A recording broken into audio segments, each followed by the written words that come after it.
as far as I can."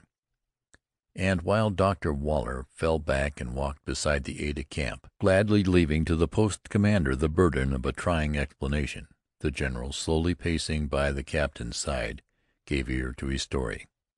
"Hay cleaned up quite a lot of money," began the veteran, "and had intended starting it to Cheyenne when this Indian trouble broke out.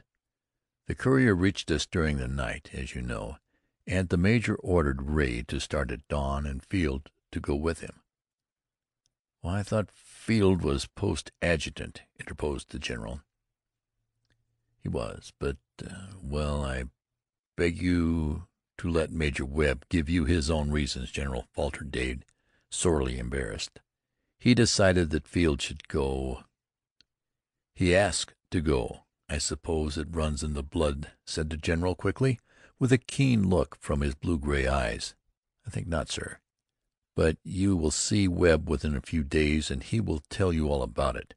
What I know is this, that Field was ordered to go, and that he gave the major an order on Hay for 2 packages containing the money for which he was accountable.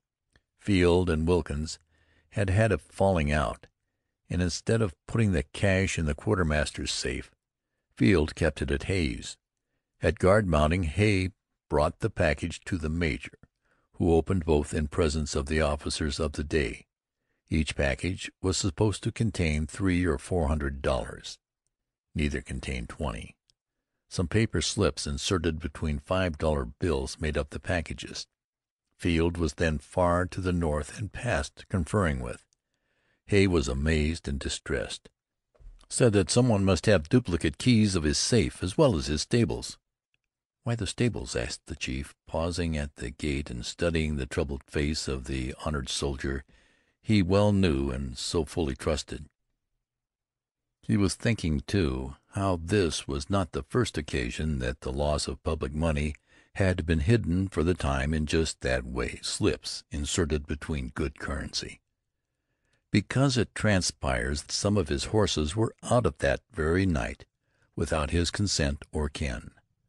No one for a moment, to my knowledge, has connected Field with the loss of the money," Hay thought. However, it threw suspicion on him, and was mightily upset. "Then his sudden departure at this time, without a word to anybody, looks odd," said the general thoughtfully. "But he had no need of money. He's one of the wealthiest men in Wyoming, and she, his wife, needs nothing. He gives her all she can possibly want." By this time they were at the door. A lamp still burned dimly in the hallway, and Dade blew it out as he ushered the general into the cosily lighted dining room. "You'll excuse Mrs. Dade and Esther, I hope, sir. They are not yet up, quite overcome by anxiety and excitement. There's been a lot about Frayne these last 2 days. Take this chair, General.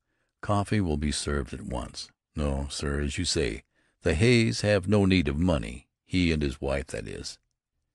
"But you suspect whom?" asked the general, the blue-gray eyes intent on the troubled face before him.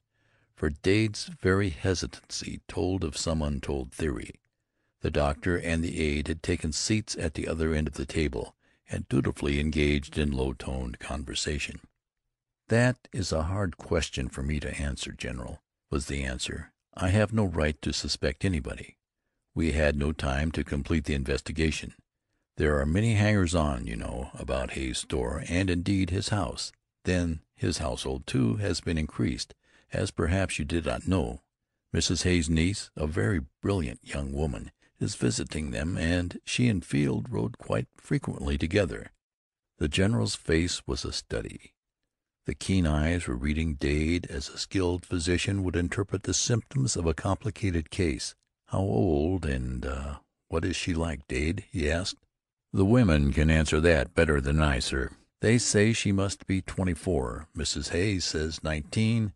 She is very dark and very handsome at times.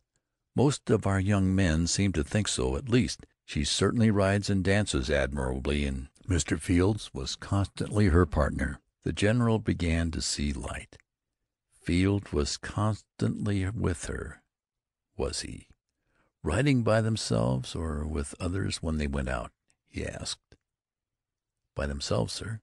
I doubt if any other of our equestriennes would care to ride at her pace. She rather outstrips them all. The major told me they seemed to go well every time he saw them, at least up to Stabber's village, and that was something he disapproved of, though I dare say she was simply curious to see an Indian village, as an Eastern girl might be. "Possibly," said the general. "And what did you tell me? She is Mrs. Hay's niece?" I don't remember his having any niece when they were at Laramie in '66, though I knew something of Mrs. Hay, who was then but a short time married. She spoke Sioux and Patois French better than English in those days. What is the young lady's name?" "Miss Flower, sir. Nanette Flower." The chief dropped his head on his hand and reflected. "It's a good 20 years, and I've been knocking about all over the West since then. But I'd like to see Mrs. Hay and that young woman, Dade, whether we overhaul Bill or not. I must go on to Beecher at once." "You will wait for the cavalry from Laramie, will you not, sir?" asked the captain anxiously. "I can't. I'll get a bath and breakfast and 40 winks later, then see Mrs. Hay and Bill if he is back. They ought to catch him before he reaches Sage Creek. There are your couriers now," he added at the sound of spurred heels on the front piazza. The captain stepped forth into the hallway. A trooper stood at the front door, his hand lifted in salute. Another, in saddle and holding the reins of his comrade's horse, was at the gate. A rustle of feminine drapery swept downward from the upper floor, and Dade glanced up, half dreading to see Esther's face. But it was his wife who peered over the balustrade. "I shall be down in 10 minutes," she said in a low tone. "Esther's sleeping at last. How did he seem this morning?" "Sleeping, too, but only fitfully. Dr. Waller is here," and then Dade would have ended the talk. He did not wish to speak further of Field or his condition, but she called again, low-toned yet dominant, as is many a wife in and out of the army. "Surely you are not letting the general start with only 2 men?" "No, he goes by and by." And again Dade would have escaped to the piazza, but once again she held him. "Then where are you sending these?" "After Mr. Hay. He made an early start, not knowing, perhaps, the general was coming." "Start!" she cried, all excitement now. "Start! Start for where?" And the dressing sacque, in aspen-like agitations, came in full view at the head of the stairs. "Rawlins, I suppose. I don't know what it means."